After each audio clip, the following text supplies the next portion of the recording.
How to make 1 CR in 15 years starting from zero. സ്ക്രാച്ചിൽ നിന്നുകൊണ്ട് ഒരു കോടി എങ്ങനെ 15 കൊല്ലം കൊണ്ട് പ്രോപ്പറായി SIP വഴി ഇൻവെസ്റ്റ് ചെയ്ത് ഉണ്ടാക്കാൻ പറ്റുമെന്ന് നമ്മൾ ക്ലിയർ ആയിട്ട് ഈ വീഡിയോയിൽ പഠിക്കുന്നതായിരിക്കും. ഇതുപോലെ ഇൻഫോർമേറ്റീവ് വീഡിയോസ് വേണ്ടി ഇപ്പോൾ തന്നെ നമ്മുടെ പേജ് സബ്സ്ക്രൈബ് ചെയ്യുക. Hi, myself Nithin Nair. Welcome to YouTube channel finance by Nithin. For example, നിങ്ങളൊരു IT യിൽ വർക്ക് ചെയ്യുന്ന ഒരാളാണ്. നിങ്ങൾക്ക് കിട്ടുന്ന മന്ത്ലി സാലറി ഒരു 50,000 രൂപയാണെന്നാണെങ്കിൽ അതിൻ്റെ 40% 20,000 രൂപ നിങ്ങൾ നിർബന്ധമായിട്ടും ഇൻവെസ്റ്റ് ചെയ്തിരിക്കണം. നിങ്ങളിത് ഇൻവെസ്റ്റ് ചെയ്യേണ്ടത് വളരെയധികം സേഫ് ആയിട്ടുള്ള Nifty 50 എന്ന ഇൻഡെക്സ് ഫണ്ടിൽ പോലും നിങ്ങൾക്ക് ഇൻവെസ്റ്റ് ചെയ്യാം. അങ്ങനെ നിങ്ങളെ കൊണ്ട് 20,000 വെച്ചുകൊണ്ട് ഒരു 15 കൊല്ലത്തേക്ക് ഇൻവെസ്റ്റ് ചെയ്യാൻ പറ്റുമെന്നാണെങ്കിൽ നിങ്ങളെ കൊണ്ട് തീർച്ചയായിട്ടും 1 CR ഉണ്ടാക്കാൻ പറ്റുന്നതായിരിക്കും. കാരണം Nifty 50 എന്ന ഇൻഡെക്സ് ഫണ്ട് കഴിഞ്ഞ 20 കൊല്ലത്തിൽ തന്നിരിക്കുന്ന CAGR എന്ന് പറയുന്നത് 15.23 ആണ്. സോ അവിടെ കൊടുക്കുന്ന ഒരു 0.2 അല്ലെങ്കിൽ 0.3 എക്സ്പെൻസ് റേഷ്യോ എല്ലാം കളഞ്ഞാൽ പോലും നിങ്ങൾക്ക് ഒരു കൊല്ലത്തേക്ക് ഒരു CAGR ആയിട്ട് ഒരു 15% കണക്ക് വയ്ക്കാം. നിങ്ങൾ അങ്ങനെ തന്നെ എല്ലാ മാസവും 20,000 വെച്ചുകൊണ്ട് 15 കൊല്ലത്തേക്ക് ഈ Nifty 50 എന്ന ഇൻഡെക്സ് ഫണ്ടിൽ ഇൻവെസ്റ്റ് ചെയ്ത് ഒരു 15% നിങ്ങളെ കൊണ്ട് റിട്ടേൺസ് ഉണ്ടാക്കാൻ പറ്റുന്നുണ്ടെന്നാണെങ്കിൽ തീർച്ചയായിട്ടും നിങ്ങളെ കൊണ്ട് മോർ ദാൻ 1 CR ഉണ്ടാക്കാൻ പറ്റുന്നതായിരിക്കും ഇവിടെ.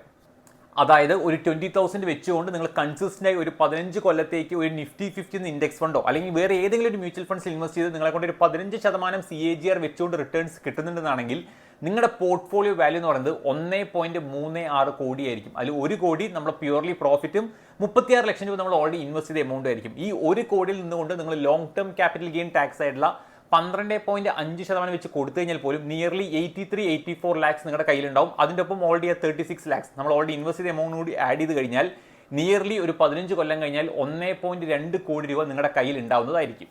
ഇനി രണ്ടാമത്തെ ഓപ്ഷൻ എന്ന് പറയുന്നത്, സപ്പോസ് നിങ്ങളെ കൊണ്ട് 20,000 രൂപ വെച്ച് സ്റ്റാർട്ട് ചെയ്യാൻ പറ്റുന്നതല്ല, കുറച്ച് സാലറി കുറവാണ്, കുറച്ചുകൂടി ഫ്ലെക്സിബിൾ ആയിട്ടുള്ള എമൗണ്ട് ആണെങ്കിൽ കുറച്ചുകൂടി ബെറ്റർ ആയിരുന്നുവെങ്കിൽ നിങ്ങളെ കൊണ്ട് വേണമെങ്കിൽ 10,000 കൊണ്ട് പോലും സ്റ്റാർട്ട് ചെയ്യാൻ പറ്റുന്നതാണ്.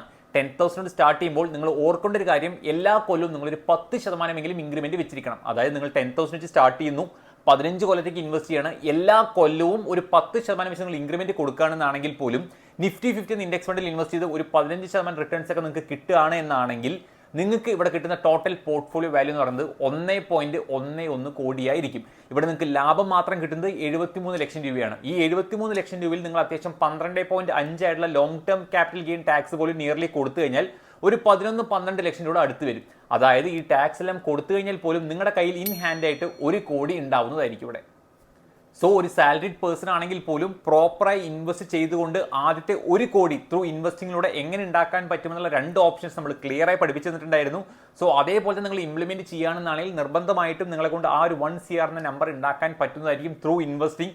സോ ഒരിക്കലും ഒരു എക്സ്ക്യൂസ് ആയിട്ട് സാലറിഡ് പേഴ്സൺ ആണ്, ഹ്യൂജ് ആയിട്ടുള്ള എമൗണ്ട് ഇല്ല ഇൻവെസ്റ്റ് ചെയ്യാനെന്ന് പറഞ്ഞുകൊണ്ട് ഒരിക്കലും അത് എക്സ്ക്യൂസ് ആയി കണക്കാക്കരുത്. നിങ്ങൾ 10-15 കൊല്ലത്തേക്കൊക്കെ നിങ്ങൾ ഇൻവെസ്റ്റ് ചെയ്യുമ്പോൾ മാർക്കറ്റ് റിസ്ക് എന്ന സംഭവം വളരെയധികം കുറയുകയും ചെയ്യാണ്. നിങ്ങൾക്ക് കിട്ടാൻ പോകുന്ന റിട്ടേൺസും അടിപൊളിയായിരിക്കും. ഒരിക്കലും നിങ്ങളൊരു ഇൻവെസ്റ്റ്മെന്റ് പ്രൊഡക്റ്റ് സ്റ്റാർട്ട് ചെയ്ത് കഴിഞ്ഞാൽ അതിന്റെ 1-ാമത്തെയോ 2-ാമത്തെയോ കൊല്ലത്തിലല്ല നിങ്ങൾ അത് സ്റ്റോപ്പ് ചെയ്യേണ്ടത്.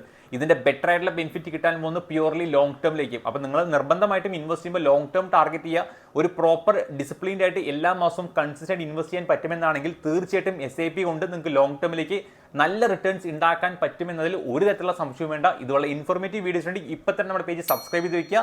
And thank you for your time.